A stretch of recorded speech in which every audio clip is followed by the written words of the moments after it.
नमस्कार प्रिय दर्शकों, हाजिर हूं मैं और स्वागत करता हूं आपका प्राच्य ज्योतिष विज्ञान। प्रिय दर्शकों, आज इस मंच पर एक लंबे अंतराल के बाद आप सबके सम्मुख उपस्थित हुआ हूं। कार्यक्रम अवश्य ही छोटा है, परंतु बेहद ज्ञानवर्धक, गंभीर। और अगर आप ज्योतिष के प्रेमी दर्शक हैं, जन्म कुंडली अध्ययन में आपकी रुचि है, तो यूं समझ लीजिए कि यह छोटा कार्यक्रम आपके लिए आपके ज्योतिषीय ज्ञान में मील का पत्थर साबित होगा। प्रिय दर्शकों, ग्रहों की शुभता और अशुभता यह एक बेहद गंभीर विषय तो है ही। ज्योतिष प्रेमियों के लिए यह जानना जरूरी है कि ग्रह कब कितना शुभ परिणाम देने में सक्षम है और कितना अशुभ परिणाम देने में। प्रश्न है कि शुभ ग्रह क्या सदैव शुभ परिणाम ही देते हैं, और क्या जो पापक ग्रह हैं वो सदैव अशुभ परिणाम देते हैं? ये बात समझने वाली है। प्रिय दर्शकों, ग्रहों के शुभ और अशुभ होने से हमें क्या लाभ और हानि हो सकती है, ये एक प्रश्न है उस आम व्यक्ति की जो ज्योतिष में या तो अभी नई नई रुचि उसने रखनी शुरू की है, या बस थोड़े बहुत जन्म कुंडली को वो समझ पा रहा है, अथवा आप जिस व्यक्ति की जन्म कुंडली का अध्ययन कर रहे हैं उसके लिए एक प्रश्न है। उसके मन में एक प्रश्न खड़ा होगा जो आपके लिए है कि ग्रह शुभ है, अशुभ है, लाभ देने वाला, इससे हमें क्या परिणाम मिलने वाला है, हमें इससे क्या परिणाम हमको प्राप्त होगा। भाई, उसको तो एक ही चीज से मतलब है कि चाहे वो ग्रह शुभ परिणाम देने वाला हो, अशुभ, हमारे लिए अच्छा होना चाहिए। एक आम व्यक्ति यही चाहता है। परंतु एक ज्योतिषी को यह विचार करना होता है कि कौन सा ग्रह शुभ परिणाम देने वाला और कौन सा ग्रह अशुभ परिणाम देने वाला। यहां एक फिर से प्रश्न खड़ा है कि अगर देवगुरु बृहस्पति शुभ ग्रह हैं तो क्या वो सदैव शुभ परिणाम देंगे, लाभ देंगे, और शनि यदि अशुभ ग्रह हैं, पापक ग्रह हैं, तो क्या वो सदैव हानि करेंगे? यह प्रश्न है। एक प्रश्न यह है आपके लिए कि अगर देवगुरु हैं, कुंडली में बली स्थिति में हैं, तो क्या वो सदैव शुभ परिणाम देने वाले, और अगर शनिदेव हैं, पीड़ित अवस्था में हैं, तो क्या वो सदैव अशुभ परिणाम देने वाले होंगे? कोई ग्रह, प्रिय दर्शकों, अब विषय पर चलते हैं, न तो शुभ होता है न अशुभ होता है।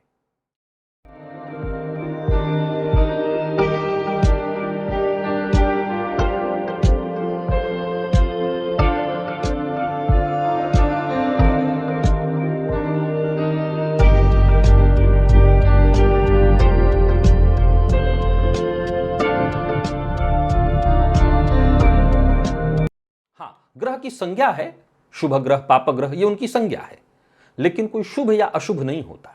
प्रिय दर्शकों, शुभ या अशुभ भाव है।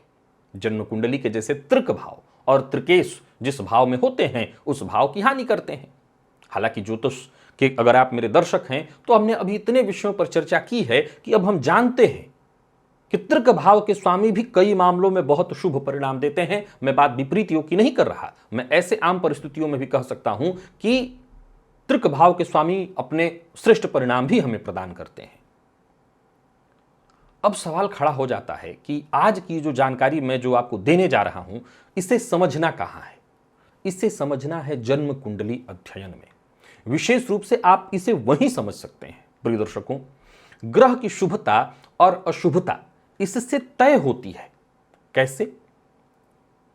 पहले तो इससे यह तय होती है कि जन्म कुंडली में मान लीजिए किसी ग्रह की दशा चल रही है, किसी ग्रह की दशा चल रही है, और चलिए मान लिया वो ग्रह शनि ही है, तो आम एक व्यक्ति तो डरने लगता है, लेकिन एक ज्योतिषी समझ सकता है, जान सकता है कि ये शनि इसके लिए कितने शुभ फलदायक होंगे। मान लीजिए कि कोई व्यक्ति गुरु की दशा, उसने थोड़ी बहुत इधर उधर से जानकारियां हासिल कर ली और उसकी कुंडली में गुरु कारक ग्रह हैं, ध्यान से शब्द सुनिएगा, कारक ग्रह हैं, और वो गुरु के इंतजार में बैठा है कि जब गुरु आएंगे उसके दिन सुधर जाएंगे। लेकिन एक ज्योतिषी जानता है कि नहीं भाई, ये गुरु आके भी तुम्हारे जीवन में कुछ खासा लाभ तुमको नहीं देने वाले हैं। और ये आप कैसे जानेंगे? ये ऐसे जानेंगे कि आप देखिए कि ज्योतिष का ये सिद्धांत कहता है कि ग्रह का शुभ अथवा अशुभ प्रभाव तय होता है। कैसे? उसके राशि में स्थित ग्रह के प्रभाव से। प्रिय दर्शकों, इस विषय पर साधारणतया राशिफल में सदैव चर्चा होती रहती है। राशि अधिष्ठित ग्रह के प्रभाव से या राशि अधिष्ठित ग्रह के प्रभाव से भावपति पूरी तरह प्रभावित हो जाते हैं। और इसका एक उदाहरण आज देकर के मैं पूरी तरह समझाना चाहता हूं। जन्म कुंडली पर इसे आपको सदैव लागू करना होता है। अब एक उदाहरण लीजिए। मान लीजिए कि कोई ऐसी जन्म कुंडली है जहां देव गुरु बृहस्पति बेहद शुभ ग्रह हैं और तो और किसी शुभ भाव में भी बैठे हैं, बेहद शुभ भाव में हैं और शुभ स्थिति में है, कारक ग्रह हैं। परंतु अब देवगुरु बृहस्पति की कितनी राशियां हैं? चलिए हमने मान लिया देवगुरु बृहस्पति स्वयं उच्च राशि में कर्क राशि में बैठे। अब इससे ज्यादा तो उनकी कोई शुभ स्थिति नहीं हो सकती है। अब देवगुरु बृहस्पति की 2 राशियां हैं, धनु और मीन। अब इन दोनों राशियों में एक में मान लीजिए कि राहु बैठ गए और एक में शनि बैठ गए। एक राशि में किसी कुंडली में ऐसा देखने को मिले कि एक कुंडली में राहु हो गए और एक कुंडली में शनि हो गए, तो क्या ये जन्म कुंडली के सर्वाधिक योग कारक देवगुरु जब उनकी दशा अंतर दशा आएगी, कई बार लोगों को इंतजार होता है कि मेरी कुंडली में गुरु बहुत अच्छी स्थिति में उच्च के हैं, संभवतः भाग्य भाव में बैठे हैं, जब इनकी दशा आएगी तो मेरा जीवन बदल जाएगा। तो सवाल उठता है कि क्या ये देवगुरु बृहस्पति इस जातक के लिए उसके जीवन काल में जब वो दशा देवगुरु की आएगी तो वो बदलने वाले होंगे? जवाब है ना। प्रिय दर्शकों, यहां एक ज्योतिषी समझ जाएगा कि नहीं, ये देवगुरु अपना संपूर्ण शुभ प्रभाव देने में सामर्थ्यवान ही नहीं है। क्यों? क्योंकि ये अपने भाव अधिष्ठित ग्रह के प्रभाव में आकर के अपना संपूर्ण शुभ प्रभाव नहीं दे सकते। ये बात हमेशा याद रखिए कि अगर ऐसी स्थिति में गुरु हैं, अब मान लिया जाए कि देवगुरु बृहस्पति बहुत मजबूत स्थिति में है, इसमें किसी उनकी 2 राशियों में से एक राशि खाली पड़ी हुई है।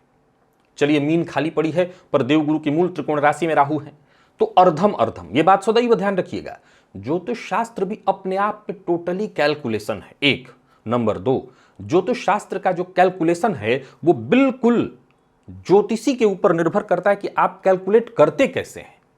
अब मान लिया जाए कि यहां पर एक राशि में, धनु राशि में कोई पापक ग्रह बैठा है, तो संपूर्ण देवगुरु का प्रभाव खराब नहीं हो जाएगा, क्योंकि हमने चर्चा क्या की थी? हमने चर्चा की थी देवगुरु सर्वाधिक श्रेष्ठतम स्थिति में है। अगर मान लिया जाए देवगुरु बृहस्पति कुंडली के कारक ग्रह हैं पर बहुत मजबूत स्थिति में नहीं है, साधारण स्थिति में है, अंश बल से भी कमजोर हैं, तो उस अवस्था में देवगुरु बृहस्पति की दोनों में से किसी एक राशि में भी यदि कोई ऐसा पापक ग्रह हो जाता है तो फिर उस अवस्था में देवगुरु का प्रभाव नगण्य हो जाएगा। लेकिन अगर देवगुरु बहुत मजबूत स्थिति में है और उनकी दोनों राशियों में है तो वो अपने संपूर्ण, अच्छा ये भी बात आपको समझना होगा कि मान लिया जाए देवगुरु बृहस्पति किन किन क्षेत्रों के कारक ग्रह हैं, तो वैसे तो देखा जाए तो हर ग्रह हमारे जीवन के हर क्षेत्र में कहीं ना कहीं सहयोगी होता है। यह कह देना बड़ा ही गलत होगा। जैसे एक उदाहरण से अगर मैं खाली कहता हूं कि देवगुरु धन देने वाले हैं, संतान देने वाले हैं, विवाह कराने वाले हैं, विद्या देने वाले हैं इत्यादि, क्या बस इतना ही देवगुरु का काम है? देवगुरु हमारे जीवन में जो हमारे बड़े हैं उनके भी तो कारक हैं, तो क्या हमारे बड़ों से आमना सामना नहीं होता? एक उदाहरण से समझिए कि एक ऐसी स्थिति उत्पन्न हो गई कि आपकी कुंडली में देवगुरु खराब है, लेकिन आपकी शिक्षा का काल नहीं चल रहा है, या आपके शिक्षा का काल नहीं चल रहा है, पर आपके बड़े पिता से कोई काम पड़ गया, आपके बड़े भाई से कोई काम पड़ गया और वो सहयोग ही नहीं करेंगे क्योंकि आपका गुरु सहयोग नहीं कर रहा है। तो गुरु का ये मैं नहीं कह सकता कि जीवन में कहीं एक जगह पर काम पड़ेगा, हर जगह काम पड़ेगा। लेकिन विशेष ग्रह के प्रभाव को कब देखा जाता है? जब उस ग्रह की दशा अंतरदशा होती है। अब ऐसी स्थिति में देवगुरु की दोनों ही राशियां धनु और मीन में यदि पापक ग्रह बैठे हुए हैं, जैसे मैंने कहा शनि और राहु, तो ऐसी अवस्था में ये देवगुरु बृहस्पति पहले तो अपने शुभ परिणाम से वंचित हो जाएंगे। वो अपना संपूर्ण शुभ परिणाम नहीं दे पाएंगे। यूं समझ लीजिए कि जहां वो 100 में 100 दे सकते थे क्योंकि उनकी स्थिति बहुत अच्छी कही गई थी, वो लगभग 30% पर आ जाएंगे। ध्यान से सुनिएगा, 30%। एक ग्रह जो 100% प्रभाव दे सकता था वो 30% पर आ जाएगा। अब ऐसी स्थिति को हम थोड़ा सा और अलग तरीके से समझते हैं। मान लीजिए ऐसी स्थिति में देवगुरु की एक ही राशि में कोई पापक ग्रह, एक राशि खाली पड़ी है, एक राशि खाली पड़ी है, तो यहां पर हम कहेंगे 50% तक तो देवगुरु इस जातक को शुभ परिणाम देंगे। लेकिन ये जातक जो सोच के बैठा है कि वारे न्यारे इसके हो जाएंगे, वो नहीं हो पाएगा।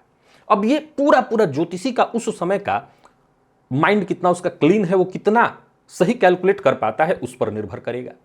और सुनिए, ऐसी स्थिति में भाव अधिष्ठित ग्रह के प्रभाव से भावपति प्रभावित होते हैं। अगर देवगुरु की इन्हीं राशियों में यदि कोई शुभ ग्रह जैसे शुक्र और उधर चंद्रमा बैठ जाए, तब तो समझ लीजिए कि जातक के वारे न्यारे करने वाले होंगे। और अगर गुरु कमजोर हैं, तब भी अगर शुभ ग्रह बैठे हैं तो वारे न्यारे करने वाले वो बन जाएंगे। ये नंबर 1 पॉइंट हुआ। अब बारी आती है कि एक शनि की दशा को ले लीजिए। शनि कुंडली में मारक हैं, मारक भाव में बैठे हैं, यानी एक ऐसी शनि की स्थिति हम मान के चलते हैं जहां वो जातक के जीवन काल में अपनी दशा जब उनकी आई है तो वो सब कुछ तबाह करने वाले बनेंगे। हो सकता है जब ऐसी स्थिति हो कि मारक हो, मारक भाव में बैठे हो इत्यादि, मार्केस उत्पन्न कर रहे हों। अब ज्योतिष शास्त्र के जानने वाले या किसी व्यक्ति ने उसकी कुंडली देखी जातक की और कह दिया भैया ये समय तुम्हारा बहुत खराब है, तुम बर्बाद हो जाओगे। पर अगर आप ज्योतिष के इस सिद्धांत को समझ करके चलते हैं तो पहले ही कहेंगे नहीं, ऐसा नहीं होगा। कब? अगर मान लीजिए कि यही देवगुरु बृहस्पति, शनि, देवगुरु बृहस्पति, बुध, शुक्र, चंद्रमा, ये सब शुभ ग्रह हैं। चंद्रमा भी शुक्ल पक्ष के हैं। ये शनि की किसी एक राशि में, मकर और कुंभ में कोई ग्रह हो। अच्छा, एक सवाल आप लोगों के मन में खड़ा हो जाएगा कि देवगुरु बृहस्पति तो मकर में नीच के होते हैं, तो वो अच्छा तब भी अच्छा करेंगे। जी बिल्कुल, यहां ये बात जरूर ध्यान रखिएगा कि अगर ऐसी स्थिति में देवगुरु नीच भी होते हैं तब भी वो शनि की शुभता बढ़ाएंगे, क्योंकि इस देवगुरु बृहस्पति का स्वभाव तो मूलतः शुभ ही है। वो उस राशि में आके नीच हुए हैं तो वो शनि की शुभता बढ़ाएंगे, ये बात ध्यान रखिएगा। अब मान लिया जाए कि शनि प्रबल मार्केस कुंडली में बना हुआ है, परंतु शनि की दोनों राशियां मकर और कुंभ में, यहां तक कि शनि नीच भी हैं। मैं फिर समझा रहा हूं कि शनि नीच भी हैं, प्रबल मार्केस बने हुए हैं, पर शनि की दोनों राशियां मकर और कुंभ में दोनों शुभ ग्रह बैठे हुए हैं। अब शनि की दशा आई तो शनि की दशा के लिए जातक को पहले से ही बताया गया था ये समय तुम्हारा बहुत बुरा है, जैसे ही आएगा तुम बर्बाद हो जाओगे। लेकिन ऐसा नहीं होगा, ऐसा नहीं होगा। हां, अब ये ध्यान रखना है कि जैसे शुभ ग्रह के लिए मैंने 30% तय किया था कि उसका प्रभाव 30%, वैसे ही शनि की मारकता यहां 30% बच जाएगी, मात्र 30%। अब समझ रहे हैं आप, जहां शनि संपूर्ण बर्बाद कर सकते थे वहां 30% की मार्कता बच जाएगी और इससे ज्यादा कुछ नुकसान नहीं होगा। यह हुआ भाव अधिष्ठित ग्रह के प्रभाव का सीधा सीधा परिणाम। अब आगे सुनिए। अब इसी स्थिति में शनि है और कोई और पाप ग्रह जैसे सूर्य और मंगल बैठ गए शनि की राशि में, और शनि पीड़ित अवस्था में है, शनि मारक बने हुए हैं, तो आप समझ लीजिए कि ऐसी अवस्था जब उत्पन्न होगी तब शनि प्रबल मार्केस बनेंगे और वहां तबाही ला देंगे। उस कुंडली में जातक के लिए वो तबाही ला देंगे। हम इसको अलग अलग तरीके से भी करके समझ सकते हैं। मैंने एकदम से ऊपर और एकदम से नीचे दोनों वाले परिणाम आपको दे दिए। मैंने जो परिणाम आपको समझाया है देवगुरु की उच्च वाली स्थिति को रख करके और शनिदेव की सर्वाधिक कमजोर स्थिति को रख करके। अब बीच की सारी स्थितियों को अगर आप थोड़ा सा ध्यान देंगे तो आपको समझ में आ जाएगा। इसी तरह से ग्रह के परिणाम जो है वो बदलते हैं, ग्रह की शुभता और अशुभता बदल जाती है। आशा करता हूं आज का ये विषय आपको समझ में आ गया होगा। जन्म कुंडली पर आप लागू करिए, तुरंत समझ में आएगा। आज के लिए बस इतना ही, इजाजत दीजिए। पुनः मुलाकात होगी, भले ही लंबे अंतराल के बाद आऊंगा, लेकिन फिर से कोई ऐसा वीडियो लेकर के आऊंगा जो आपके ज्योतिषीय ज्ञान में वृद्धि करने वाला होगा। इजाजत दीजिए, नमस्कार।